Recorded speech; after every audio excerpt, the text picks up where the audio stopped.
Very pretty as it is right here. Just wanted to go ahead and put y'all on video right here, the small audience.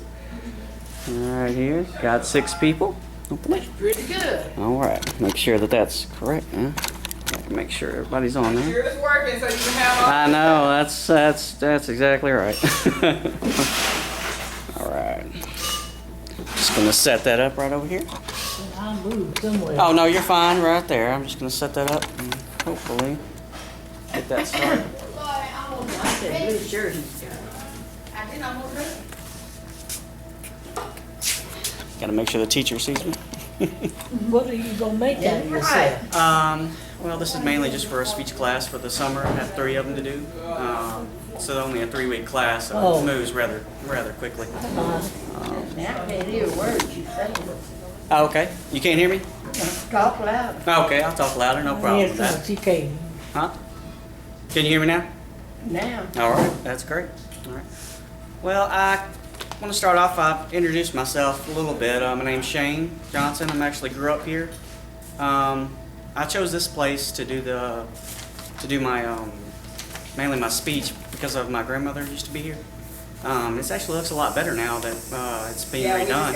Yeah, she passed away right before I think the new wing was added on to. So I really enjoy coming back here and seeing everybody here. But just to get started, I want to go ahead. Let's see here. Okay. So I wanted to say a question of what makes a person give up one of the greatest jobs he's ever had. Well, to understand that, you have to understand something about the dreams that most people have, even as a kid, going to the moon, or having their own business, or anything like that seems so far out of reach that it's not really going to be there. Once somebody gets to a comfortable place, they tend to want to stay there because it's safe. As I was saying,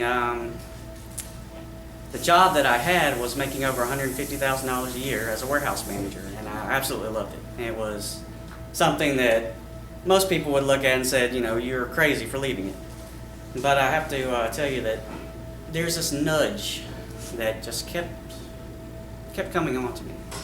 And to understand the nudge, I have to tell you about the specific event that happened a couple of years ago that really changed my outlook on the way I look at things, and the way I view life now.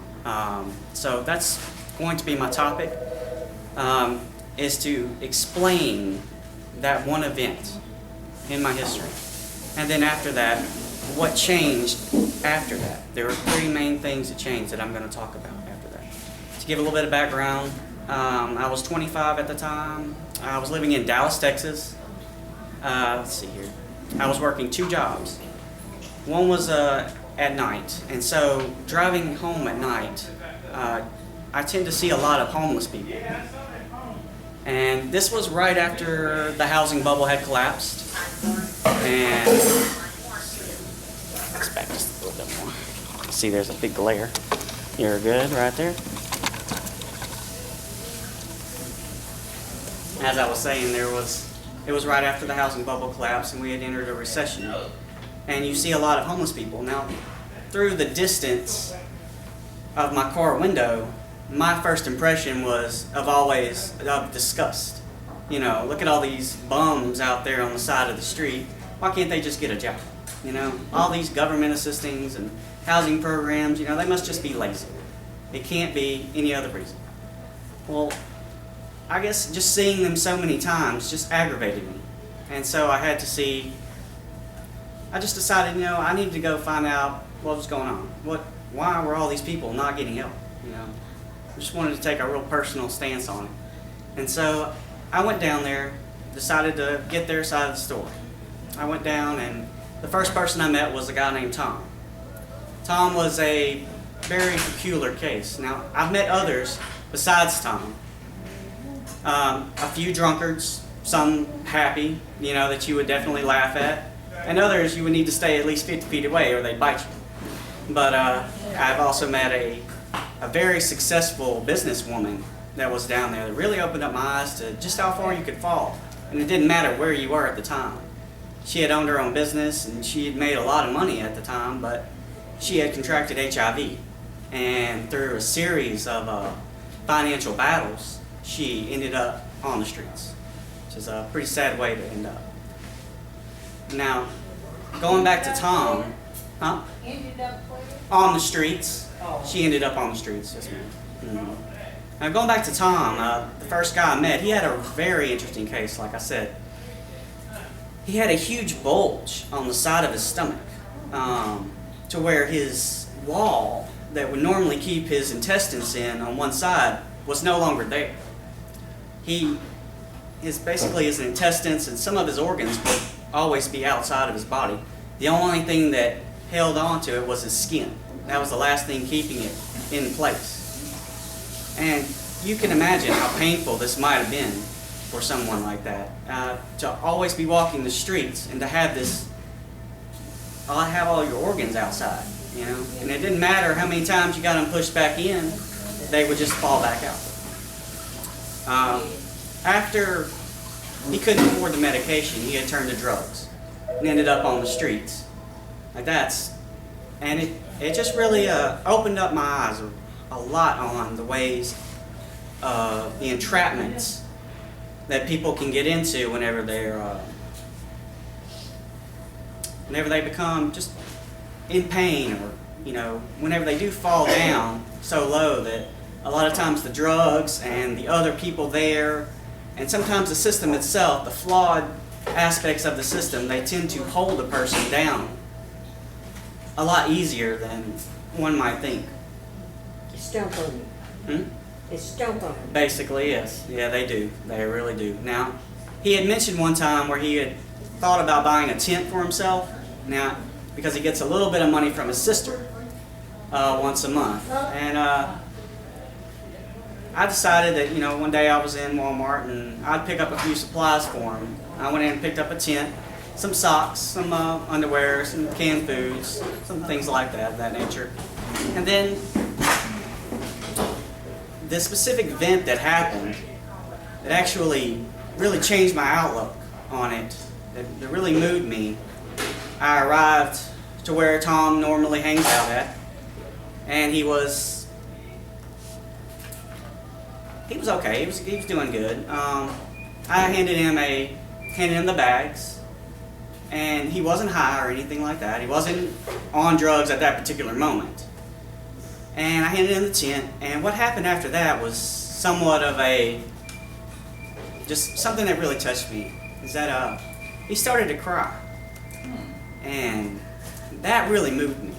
Even now, those emotions that just hit me like a wave of just like a wave at a beach. They just overcomes you. And you get that feeling even now, just talking about it. It just starts coming back. So that's what really moved me, is that raw emotion of gratitude, of he was really thankful, which is not something that I expected. I just expected something like, hey, I really appreciate that, thanks a lot, and that was it. But to have something so overwhelming really move you, I had to investigate that a little further. So I had found myself, one of the things that had changed me after that was I found myself signing up for a 5K run in downtown Dallas for the homeless. The 5K runs they normally have down there. And just something that I would have never done before. I would have looked at those people and said, hey, yeah, great job, but that's not for me. Can't believe I found myself doing that. The other thing is the goal that I was able to get out of that. I actually wanted to do something more. And not just by canned goods or something of that nature. I wanted to actually get someone off the streets. Take someone that's in their current position and help them back into society. And at my current standing, I couldn't do that. Working 2 jobs, didn't have that kind of money. But it's something that was always nudging in the back of my head that that's what I wanted to do.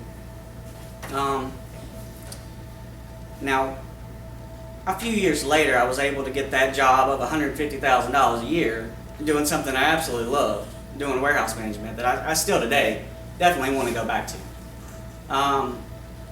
It was around that time, though, I got the idea of going and opening up my own business and combining the love I had for my career for that nudge I kept having, that compassion I had for the homeless. I wanted to combine those two together. And it's that nudge that just kept at me until I finally was crazy enough to leave. And that's kind of like where I'm at right now. I'm at a spot to where the reason why I'm here is to get my formal education to open up a warehouse here. The warehouse is going to help small businesses manage their inventories to compete with bigger businesses, the larger businesses like Walmart. And it's something that's I'm not going to elaborate too much on because that's what I'm here for. But now, whenever I have my business, I'll be able to employ certain people that I specifically am able to find and evaluate and let them go through a recovery process. Basically sponsor them, go through a recovery process, and have them have a guaranteed job at my business so that they can, with housing allowance, so that they can eventually move back on their feet and get back on their own. That's my ultimate goal of that. So which said brings me back to here, a college student, trying to earn my bachelor's in business, you know, the crazy guy who left the job that he absolutely loved. And in conclusion, I just want to say that, you know, if you know somebody that says, hey, I really felt something really strong, you know, whenever I was doing something really moved me, I just encourage someone to say to them, I think it's worth it that you move forward and you investigate it, because you only live once. And as my late grandmother would agree, you know, it's just something that you don't want to have any regrets about. It's the one thing that at the end of the day, you want to look at yourself and say, you know, I at least tried. I'd rather be a failure and tried than not have tried at all and wish I had. And that's my speech. I really appreciate you guys hanging in with me. I've got a couple of things I'd like to kind of pass out and give to y'all. That's my speech.